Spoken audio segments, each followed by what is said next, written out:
Chat GPT మాటలు విని ప్రాణం తీసిన వ్యక్తి గురించి వార్తలు విన్నాం. కానీ చాట్ జీపీటీ మోడల్ మిస్ అయిందని ప్రాణాలు పోయినంతగా బాధపడే వ్యక్తుల గురించి విన్నారా?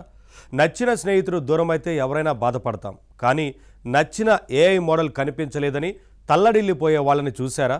ఎస్, ఇప్పుడు అలాంటి వ్యక్తులు ఉన్నారు. రోబోట్తో మనిషి ప్రేమలో పడే కథలు విన్నాం, కానీ రూపం కూడా లేని చాట్ బాట్తో స్నేహం చేసేస్తున్నారు వీళ్ళు. ఈ మనస్తత్వానికి ఆల్రెడీ సైంటిస్టులు పేరు కూడా పెట్టేశారు. అదే ఏఐ సైకోసిస్. అసలు ఏంటి ఏఐ సైకోసిస్?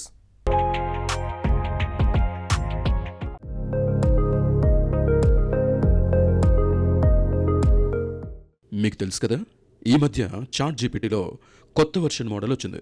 అదే GPT-5. మొన్నటి వరకు చాట్ జీపీటీలో GPT-4 మాత్రమే ఉండేది. ఇప్పుడు దాన్ని మించి ఆలోచించే వెర్షన్ 5ని రిలీజ్ చేశారు ఓపెన్ ఏఐ వాళ్ళు. ఎప్పుడైతే GPT-5 వచ్చిందో ఆటోమేటిక్గా పాత వెర్షన్ 4ని తీసేశారు. కానీ చిత్రం ఏంటో తెలుసా, కొందరు అమ్మాయిలు దీనికి హర్ట్ అయ్యారు. మాకు ఈ GPT-5 వద్దు, పాత వెర్షన్ GPT-4 కావాలి, అందులోనూ GPT-4o వెర్షన్ మాత్రమే కావాలని గోల చేశారు.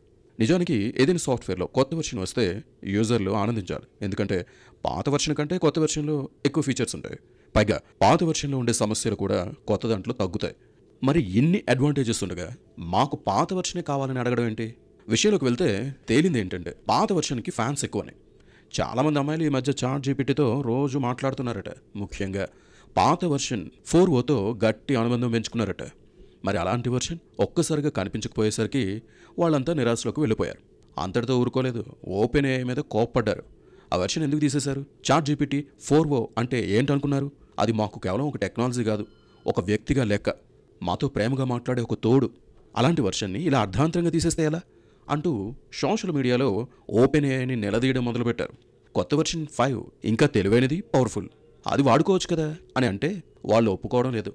చాట్ GPT-4o మాతో సున్నితంగా ప్రేమగా మాట్లాడేది, కానీ ఈ దిక్కుమాలిన కొత్త వెర్షన్ 5 మాతో చాలా మొరటుగా మాట్లాడుతోంది. దీని మాటల్లో సున్నితత్వం లేదు, ఫీలింగ్ అసలే లేదు. పైగా మేము గతంలో మాట్లాడుకున్న విషయాలేవి దీనికి సరిగ్గా తెలియదు, ఇది ఎమోషనల్ లెస్ అని తిడుతున్నారు. కొందరైతే మరింత ఎమోషనల్ అయిపోయి GPT-4oని కోల్పోవడం మా బాయ్ ఫ్రెండ్ని కోల్పోయినట్టుంది అని సోషల్ మీడియాలో పోస్టులు పెట్టారు. దీన్ని బట్టి పాత వెర్షన్కి ఉన్న ఆదరణ, దాంతో యూజర్లకి ఉన్న అనుబంధం ఏ లెవెల్లో ఉన్నాయన్నది అర్థమవుతుంది. ఇంతమంది అమ్మాయిలు గోల పెట్టేసరికి చాట్ జీపీటీ తయారు చేసిన ఓపెన్ ఏఐ వాళ్ళు ఉలిక్కిపడ్డారు. మొదట్లో ఇదేం గొడవరా బాబు అని కాస్త ఆశ్చర్యపోయినప్పటికీ చివరికి పాజిటివ్గా స్పందించారు. రాజకీయాల్లో ప్రజాభిప్రాయానికి, బిజినెస్లో కస్టమర్ల కోరికకి విలువ ఇవ్వాలి కదా, అందుకే పాత వెర్షన్ను మళ్లీ అందుబాటులోకి తెస్తామని యూజర్లకి హామీ ఇచ్చారు. చాట్ జీపీటీలో 5 వెర్షన్తో పాటు 4o వెర్షన్ కూడా అందుబాటులో ఉంటుందని ప్రామిస్ చేశారు. అయితే ఈ సౌకర్యం చాట్ జీపీటీని ఫ్రీగా వాడేసే యూజర్లకి కాదట, డబ్బు చెల్లించి వాడే యూజర్ల కోసం మాత్రమే 4o అందుబాటులో ఉంటుందట. ఏదేమైనా ఈ సంఘటన చూశాక మనుషులు ఏఐతో ఎమోషనల్గా ఎంతగా కనెక్ట్ అవుతారో అర్థం చేసుకోవచ్చు. అయితే ఏఐ టూల్స్తో మనిషిలా ఫీల్ అయ్యి కనెక్ట్ అయ్యే ఈ రకం మనస్తత్వాన్ని పరిశోధకులు ఏఐ సైకోసిస్ అని అంటున్నారు. ఏఐ సైకోసిస్ అనేది ఒక మానసిక సమస్య అంటున్నారు. ఏఐ టూల్ కూడా ఒక సాధారణమైన టెక్నికల్ టూలే, దానికి ప్రాణము లేదు, ఎమోషను లేదు. ఫర్ ఎగ్జాంపుల్, మనలో కొందరికి ఫోటోషాప్, మైక్రోసాఫ్ట్ ఎక్సెల్ లాంటి టూల్స్ పట్ల ఇష్టం ఉండొచ్చు. అంత మాత్రాన వాటిని ఓ మనిషిలా భావిస్తామా, ప్రేమిస్తామా, ఐ లవ్ యూ చెబుతామా? లేదు కదా. చాట్ జీపీటీ కూడా జస్ట్ అలాంటి ఒక సాఫ్ట్వేర్ టూలే. దాన్ని ప్రేమించడం ఏంటి, ఇష్టపడడం ఏంటి? ఏ టూల్ని ఎలా చూడాలో అలా చూడాలి. అలా కాకుండా అదేదో ప్రాణం ఉన్న మనిషిలాగా, నిజమైన వ్యక్తిలాగా భావించడం మూర్ఖత్వం కదా అంటున్నారు. సాఫ్ట్వేర్ టూల్ పట్ల ఎమోషనల్గా ఫీల్ కాకూడదు, దాన్ని కేవలం ఒక టూల్గా మాత్రమే తీసుకోవాలి. లేకపోతే క్రమంగా వాస్తవానికి ఊహకి మధ్య ఉండే తేడాను గుర్తించే సామర్థ్యం తగ్గిపోతుంది అని హెచ్చరిస్తున్నారు. అసలు ఈ ఏఐ సైకోసిస్ అనేది మనిషికి ఎందుకు వస్తుంది అంటే దానికి ముఖ్య కారణం ఒక్కటే, ఏఐ మనతో ఎప్పుడు మృదువుగా, సున్నితంగా, గౌరవంగా మాట్లాడడం. మనం బాధలో ఉన్నప్పుడు, ఒంటరిగా ఉన్నప్పుడు ఎవరైనా మనతో మృదువుగా మాట్లాడారనుకోండి, అది మనకి మంచి ఓదార్పు ఇస్తుంది కదా. అదిగో అక్కడే కనెక్ట్ అవుతున్నారు చాలామంది. ఏఐ టూల్ అనేది సహజంగానే ప్రతి వారిని గౌరవిస్తూ మృదువుగా మాట్లాడుతుంది. మనం చెప్పింది తప్ప రైటా అన్నది పట్టించుకోదు, జడ్జిమెంట్ లేకుండా మన మాటలు వింటుంది, చెప్పిన దానికల్లా సై అంటుంది. అందువల్లే కొందరు మనుషులు ఏఐతో భావాలు పంచుకోవడానికి అలవాటు పడిపోతారు. అదే చివరికి ఏఐ సైకోసిస్గా మారిపోతుంది. ఏఐ సైకోసిస్ వల్ల జరిగే మొదటి నష్టం ఏంటో తెలుసా? అపోహలు బలపడ్డం. ఎందుకంటే ఏఐ టూల్స్ ఎప్పుడు మనం చెప్పేదాన్ని తిరిగి చెబుతూ ఉంటాయి. ఉదాహరణకి, నేను చాలా గొప్ప వ్యక్తిని అని మనం ఏఐకి చెప్పామనుకోండి, అది వెంటనే అవును నువ్వు చాలా గొప్పవాడివి అంటుంది. ఇలా మాట్లాడుతూ పోతూ ఉంటే చివరికి ఆ అపోహలే నిజమని మనం అనుకునే స్థితిలోకి పోయే ప్రమాదం ఉంది. ఏఐ సైకోసిస్ వల్ల జరిగే మరో పెద్ద నష్టం నిజమైన సంబంధాలు కోల్పోవడం. సాధారణంగా జనం తమని విమర్శించిన వాళ్ళకంటే విమర్శించని వాళ్ళంటేనే ఎక్కువ ఇష్టపడతారు. ఏ టూల్స్ మన ఎప్పుడు ఏమీ అనవు కాబట్టి వాటిని ఇష్టపడతాం.